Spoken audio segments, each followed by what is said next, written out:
Usually eaten in their raw state, my twist is as a canapé, deep fried in tempura batter and served on a shot glass of stout.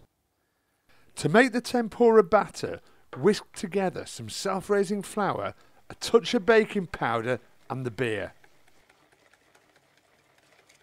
Okay, I've made the batter. The next stage is opening the oyster. And this is the only tricky bit of the whole recipe. You need to get a tea towel to protect your hand. You need an oyster knife and you just jam it in at the tip there and just try and release the top part of the shell. And as soon as that releases, just slide your knife, working your way down, prising opening the shell and just releasing the oyster from the top of the shell with the blade, just like that. There we go. We're just going to drain off the excess juice because we don't need that in this recipe. And then the final stage is just releasing the oyster from that little bit of gristly bit where it attaches to the shell. So it's nice and loose. There we go. Okay, we've coated the oysters in the seasoned flour, and now we're going to just bob them straight into the batter. In they go. Lovely beer flavours in there. It's going to be really light and crispy.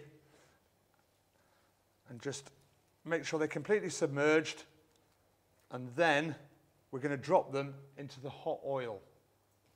Now, you've got to make sure this oil's at the right temperature. It wants to turn a piece of bread golden brown in about 10 seconds. And then very carefully drop the oysters in, making sure your fingers go nowhere near that hot oil. There we go. These literally take 2 minutes maximum. We're just going to fish them out with a slotted spoon. Okay. There we go, there's the last one.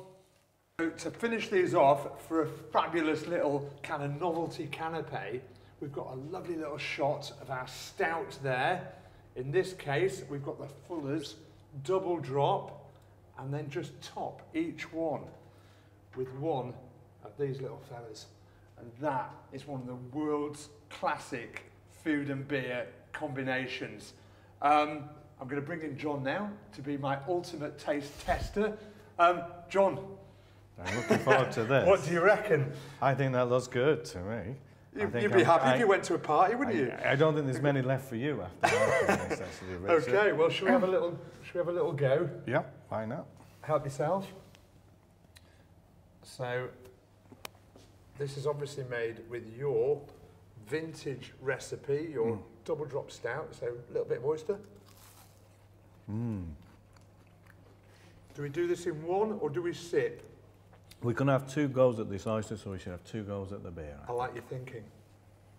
You said earlier on, actually, when we were just chatting off camera, that you actually get those sea flavours coming through in the beer when you combine it with this. I think it brings the sea more into that flavour of the oyster. You know, the oysters should taste of sea, but I think they taste more of the sea when you've had the porter or the stout.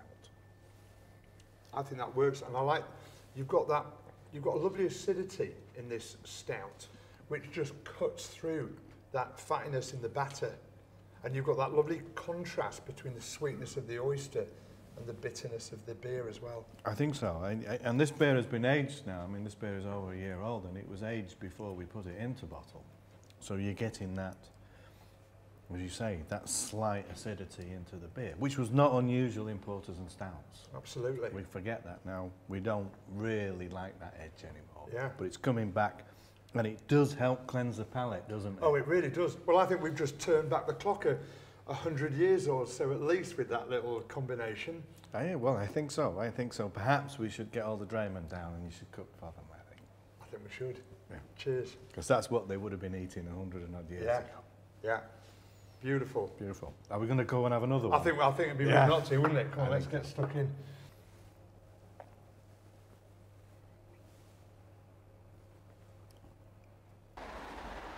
150 years ago, oysters were very much the food of the people.